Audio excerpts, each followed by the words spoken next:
اعوذ باللہ من الشیطان الرجیم بسم اللہ الرحمن الرحیم اہدنا الصراط المستقیم اہدنا الصراط المستقیم، ہم کو سیدھا راستہ دکھا دیجئے۔ یہ بندہ اللہ تبارک تعالیٰ سے سیدھا راستہ مانگتا ہے اور ہر وقت مانگتا ہے، 80 سال تک مانگتا رہے گا، جب تک زندگی ہے تب تک مانگتا رہے گا اہدنا الصراط المستقیم۔ عام مسلمان بھی یہ مانگتا ہے، جو خاص اہل اللہ وہ بھی مانگتے ہیں، حتیٰ کہ اللہ کے نبی صلی اللہ علیہ وسلم آخری زندگی کے لمحات تک اہدنا الصراط المستقیم پڑھتے رہے، اس لیے کہ آخری لمحات تک آپ نے نماز پڑھ لی تو اہدنا الصراط المستقیم مانگتے رہے۔ ہدایت کے بارے میں تو تفصیل آئے گی، آپ حضرات کی ذہن میں ہوگی کہ ہدایت کے بارے میں بتایا گیا تھا، ہدایت کی بہت ساری قسمیں ہیں، ہدایت کی بہت ساری قسمیں ہیں، اور اس میں تو اس کو اٹھا لے، اس کی تقسیم اس طرح کی گئی تھی کہ ہدایت کے معنی آتے ہیں لطف اور مہربانی کے ساتھ راستہ دکھانا، اور ہر شخص کو اپنی اپنی منزل تک پہنچانا مصالح کے اعتبار سے۔ اس میں ایک بات تو یہ آئی، اللہ تبارک تعالیٰ فرماتے ہیں کہ میں نے مخلوق کو پیدا کیا، پھر میں نے ان کی رہنمائی فرمائی، کس کو کس چیز کی ضرورت ہے اس کے ذہن میں یہ بات آ گئی، اس لیے جانور بھی اپنی زندگی گزارتے ہیں اسی اصول کے مطابق۔ جانوروں کے کان بھی ہوتے ہیں، جانوروں کی آنکھیں بھی ہوتی ہیں، جانوروں کے پیر بھی ہوتے ہیں، اللہ تعالیٰ کو معلوم ہے ان کو چلنا بھی ہے، ان کو کھانا بھی ہے، ان کے دانت بھی ہوتے ہیں، یہ ساری چیزیں ہیں۔ کون سی گھاس ان کے لیے مضر ہے اس کو وہ کھائیں گے نہیں، کون سی گھاس ان کے لیے مفید ہے اس کو وہ کھائیں گے، اپنی حفاظت بھی کر لیتے ہیں، یہ ساری چیزیں ہیں۔ بہرحال اس کی کچھ تو تفصیل آ گئی، زیادہ تفصیل میں جانا نہیں چاہتا، یہ ہے۔ اس کے بعد رہنمائی ایک یہ بھی ہے کہ آدمی انسانوں کو عقل اور فہم عطا فرماتا ہے، یہ عقل و فہم مسلمانوں کو بھی ہے اور غیر مسلموں کو بھی ہے، وہ بھی عقل و فہم سے نفع نقصان کو سمجھتے ہیں۔ اسی لیے بہت ساری چیزیں ایسی ہیں جس کو شریعت نے حرام کیا ہے، اور جو غیر مسلم ہے وہ بھی اس کو برائی سمجھتے ہیں، جیسے چوری کرنا، زنا ہے، شراب ہے، رشوت ہے، ظلم ہے، اسلام نے ان کو منع فرمایا ہے۔ لیکن ایک شخص اگر وہ مسلمان نہیں ہے لیکن وہ بھی ان چیزوں کو برا سمجھتا ہے، ان چیزوں سے بچنا چاہتا ہے، معلوم ہے کہ اس کے اندر بھی ایک طرح کی رہنمائی ہے۔ ہدایت کے تو ایک بھی درجہ یہ بھی ہے۔ اس کے بعد ہدایت کا وہ درجہ ہے جس میں آدمی اللہ کو پہچانتا ہے، اسلام قبول کر لیتا ہے، اپنی زندگی کو مقصد کو سمجھتا ہے، یہ ہدایت کا اور ایک درجہ ہے۔ بہت سارے مسلمانوں کے بارے میں آدمی کہتے ہیں اے مشن ہدایت بے ہدایت کے مشک ونن ہے نا، حالانکہ وہ تو مسلمان ہے، ہدایت کا ایک درجہ تو اس کو حاصل ہے، لیکن عموماً جب ہدایت کا لفظ بولا جاتا ہے یہاں مراد ہے ہدایت کاملہ، کیا کامل ہدایت مند، جس میں آدمی صالح بن جائے، نیک بن جائے، دین کا پیروکار ہو، دین پر چلنے والا ہو۔ یہاں ہدایت سے وہی مراد عموماً لیا جاتا ہے خدائے کرنے سے ہدایت، خدائے کرنے سے، تو پھر ہدایت کے درجات بہت سارے ہیں۔ اسی طرح سے ایمان اور اعمال صالحہ، ایمان بھی مل گیا، اب اعمال صالحہ میں لگا ہوا ہے اور خوب محنت کر رہا ہے، تو یہ بھی ہدایت کا درجہ ہے۔ اس لیے ہر وقت آدمی مانگتا ہے اہدنا الصراط المستقیم، اہدنا الصراط المستقیم، مجھے صراط المستقیم کی رہنمائی فرما دیجئے، اس پر مجھے چلا دیجئے۔ مراد ہے ہر وقت توفیق مانگنا، تاکہ درجات ہر وقت بلند ہوتے رہیں، بلند ہوتے رہیں۔ اس لیے کہ ہدایت کے درجات تو لامتناہی ہیں، اس کی کوئی انتہا نہیں ہے، اس لیے ہر آدمی ہر وقت اللہ تعالیٰ سے ہدایت مانگتا رہتا ہے۔ وہاں ہدایت مانگنے سے کیا مراد ہے کہ یا اللہ مجھے ثابت قدم رکھ، مجھے ثابت قدم رکھ دین اسلام پر، اور میرے اندر اخلاص کی کمی ہے تو اخلاص میرے آ جائے، آپ کے محبت کی کمی ہے تو اس میں اضافہ ہو جائے۔ تو اللہ تعالیٰ کی محبت کی بھی کوئی انتہا نہیں، اللہ کے نبی صلی اللہ علیہ وسلم کی محبت کی بھی کوئی انتہا نہیں، دین کی عظمت کی بھی کوئی انتہا نہیں۔ اس لیے لکھا ہے کہ قرآن پاک کا احترام کرو، کہ کتنا جتنا تم سے ہو سکے، اتنا ہم سے کہ کوئی حد نہیں۔ تو بہرحال اس لیے ہر وقت اہدنا الصراط المستقیم، اہدنا الصراط المستقیم مانگتا رہتا آدمی، آنے کے اہل اللہ بھی مانگتے ہیں۔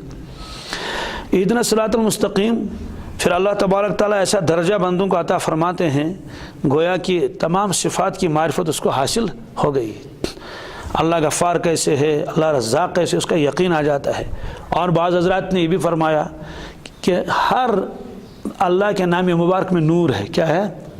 اور باطنی طور پر اللہ تبارک تعالیٰ اہل اللہ کو وہ نور پلاتا ہے ان کے روحوں کو، اس لیے ان کو ایک معرفت حاصل ہو جاتی ہے. لکھا ہے کہ جس کو یا قریب کا نور پلایا جائے تو اس پر گریہ طاری ہوتا ہے. کیا؟ بہت گریہ. تو علامہ نے پوچھا تھا شیخ سے کہ کیا اس کی وجہ یہ ہے کہ پہلے دور تھا بندہ، اب اللہ کے قریب آ گیا؟ جیسے کوئی بیٹا 5-6 سال سے دور کسی ملک میں رہ رہا ہو اور پھر اپنے گھر آئے اور والدہ کے ساتھ ملاقات، والدہ اس کو گلے لگائے اور دونوں رونے لگے. انہوں نے کہا کہ ہاں یہ بھی ایک بات ہے کہ پہلے دور تھا اب قریب آ گیا، لیکن اس کے علاوہ اور بھی ایک بات. کہا گزشتہ پر ندامت. کیا؟ یعنی جب اللہ کا قرب حاصل ہوتا ہے تو اس کو ندامت ہوتی ہے جو کچھ اس سے پہلے ہوتا ہے. اس لیے لکھا ہے کہ عارفین اپنے نیک اعمال پر بھی نادم ہوتے ہیں. نیک اعمال پر نادم کیسے ہو جاتے ہیں؟ کہ جب اللہ کی معرفت میں اضافہ ہوتا ہے تو وہ سمجھتے ہیں کہ جو نماز میں نے آج تک پڑھی تھی وہ اس دربار کے لائق تو تھی نہیں، جو طواف میں نے کیا تھا وہ اس پاک پروردگار کے دربار کے لائق نہیں تھا، یعنی وہ میں نے غفلتوں کے ساتھ کیا تھا، جیسے کرنا چاہیے تھا ویسا نہیں کیا.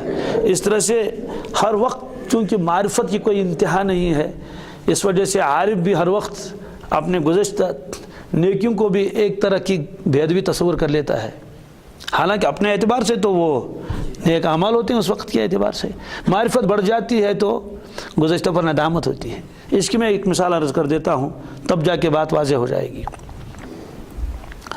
آپ گاڑی میں بیٹھے ہوئے ہیں تو ایک آدمی کو آپ نے سلام کیا السلام علیکم، یا مجلس میں ہے وعلیکم السلام، اتنا کافی ہے. تو مسلمان بویا کچھ ٹائم علیک سے لیک کروں. اب تیسرا آدمی وہاں آیا، اس نے دیکھا کہ یہ دو آپس میں زیادہ وہ اس طرح سے ملے نہیں، بس علیک سے لیک السلام علیکم وعلیکم السلام اتنا کافی ہے. اس نے ایک سے پوچھا آپ ان کو نہیں جانتے ہیں؟ اس نے کہا نہیں میں تو ان کو نہیں جانتا. کہ یہ تو فلانی ہے یہ تو. اب وہ دوبارہ سلام کرتے کہتے ہیں مجھے معافی، مجھے معاف کر دینا، میں آپ کو پہچانا نہیں. تو معاف کس چیز کا ہے؟ ارے اس نے کوئی خطا تو نہیں کی، کوئی غلط لفظ تو نہیں بولا، سلامی تو کیا تھا نا. بات سمجھ آ گئی؟ تو میں ایک جگہ ایک رشتہ دار کے یہاں تھا، قریبی رشتہ دار ہے، وہاں ایک خاتون ہے، وہ میری محرم خاتون ہے، انہیں نامحرم نہیں ہے. میں چونکہ بہت سالوں کے بعد وہاں گیا، یہاں نہیں تھا، تو وہاں میرے ایک قریب رشتہ دار تھا بہت قریبی. وہ جب آیا ان کے پاس تو وہ تو پہلے سے بیٹھا ہوا تھا، میں داخل ہوا تو اب میں نے انہوں نے بہت پوچھا وہ کے بارے میں، اس کے بارے میں تو پوچھنا ہی ہے، یہ ساری چیزیں. وہ آدمی دیکھتا رہا تو اس نے کہا یہ کون ہے؟ پہلے تو میں نے اس کے ساتھ صرف مسابقہ کیا، ایک مرد وہاں بیٹھا ہوا تھا، وہ بھی اس کا اپنا محرم تھا. تو اس نے کہا یہ کا جگہ آج اور بالا پیری ہوں، مذاق کیا اس کو کیونکہ وہ پہچانا میں نے. تو اس نے کہا آپ اس کو نہیں پہچانتے؟ نہیں جانتے. اس نے کہا نہیں. کہ یہ تو فلانی ہے. اس کے بعد جو اٹھا اور گلے لگایا اور اتنے بوسے دے دیے پیشانی پر، کہتے ہیں کہ آپ فلاں آدمی ہیں. میں نے کہا ہاں. اب مجھے بتائیے، پہلے اس نے تو الیک سے لیک کیا تھا، اس کے علاوہ تو کچھ نہیں کیا ہے نا. اب وہ معافی کیوں مانگ رہے ہیں؟ میری معافی مناز پرزنو کی سے. تو مجھے بتائیے کیا اللہ تعالیٰ کے بارے میں ایسا نہیں ہو سکتا کہ ایک آدمی کو معرفت حاصل ہے کسی درجے کی، اب جب معرفت میں اضافہ ہو جائے گا تو کیا وہ گزشتہ پر نادم نہیں ہوگا؟ سو انسان چنا تمہیں دپن جس ہے میں حاضر معافی میں پرزنو سے کیوں معافی مانگتا ہے؟ حالانکہ اس نے وہ تو نہیں. مطلب یہ ہے کہ اب مجھے پہچان ہوئی، آپ مجھے اتنے قریب ہیں، آپ میرے قریبی رشتہ دار ہیں، یا میرے فلاں دوست کے بیٹے ہیں، یا فلاں احسانات آپ نے مجھ پر کیے ہیں، میں آپ کو پہچانتا نہیں ہوں، یا اس طرح سے آپ کے ابو کے میرے اوپر اتنے احسانات ہیں. یہ جو مزید تعارف ہوا تو ظاہر سی بات ہے وہ تو کہے گا تو میں تو اس کا حق ادا ہی نہیں کر سکا. تو اللہ تبارک تعالیٰ کی جب معرفت حاصل ہوتی ہے کامل درجے کی تو جو کچھ اس سے پہلے بندہ کر لیتا ہے تو وہ تو سمجھتا ہے کہ میں نے تو کچھ بھی نہیں کیا، اس لیے گزشتہ پر ندامت. تو اللہ تبارک تعالیٰ اپنے صالح بندوں کو جب معرفت دے دیتا ہے اور اس کی کوئی انتہا نہیں، اس لیے وہ سمجھتے ہیں کہ ہم نے اللہ کا حق ادا نہیں کیا، اس لیے وہ بزبان قال کہتے ہیں، حال ہی نہیں کہ سبحانک ما عرفناک حق معرفتک. اے اللہ جیسے مجھے پہچاننا تھا ویسے میں نے آپ کو پہچانا بھی نہیں آپ تک۔ سبحانک ما عبدناک حق عبادتک، اے رب جیسی عبادت مجھے کرنی چاہیے ایسی تو میں کر نہیں سکا۔ سبحانک ما شکرناک حق شکرک، اے رب جیسے مجھے آپ کا شکر کرنا چاہیے ایسے تو میں نے کیا ہی نہیں، حالانکہ یہ وہ بندہ کہتا ہے جس نے شکر بھی کیا۔ سبحانک ما ذکرناک حق ذکرک، اے رب جیسے مجھے آپ کا ذکر کرنے کا حق تھا ویسا میں نہیں کر چکا ہوں۔ تو اس طرح سے ہدایت مانگتا رہتا ہے آدمی، گویا کہ ہدایت مانگتا ہے، معرفت مانگتا ہے، اللہ تعالیٰ کے صفات میں اور زیادہ وہ مانگتا ہے کہ مجھے اور انوارات ملیں۔ تو ظاہر سی بات ہے اس کی کوئی انتہا نہیں ہے، اس کا انتہائی درجہ جو آخری درجہ ہے وہ حاصل ہے حضرت رسول اللہ صلی اللہ علیہ وسلم، اس سے آگے کوئی درجہ نہیں ہے، وہ تو آخری انتہا ہے۔ اور اس کے بعد جو درجات ہیں حسب مراتب انبیاء علیہ الصلوۃ والسلام کو ملے ہیں، اس کے بعد صحابہ کرام کو ملے ہیں وہ درجات حسب مراتب، حسب، اور اسی طرح سے اس کے بعد اولیاء کرام ہیں، اہل اللہ ہیں، اس کے بعد عام انسان مسلمانوں میں بھی فرق ہے۔ مسلمان سارے کے سارے ایک زمانے میں ہیں لیکن ایمان کے اعتبار سے بہت فرق ہوگا، کسی کا ایمان مضبوط ہوگا، کسی کا ایمان اس سے کم درجے کا ہوگا۔ ایسی کوئی ہدایت کے ایک درجے پر ہوگا اگرچہ ایک ہی زمانے میں ہوں، دوسرا آدمی ہدایت کے دوسرے درجے پر ہوگا۔ جیسے ہماری شکلیں ایک جیسی سے ملتی جلتی نہیں ہیں، تو اسی طرح سے باطنی کیفیات بھی ایک دوسرے سے مختلف ہوتی ہے، ہر ایک کی ایک باطنی کیفیت ایک جیسی نہیں ہوگی۔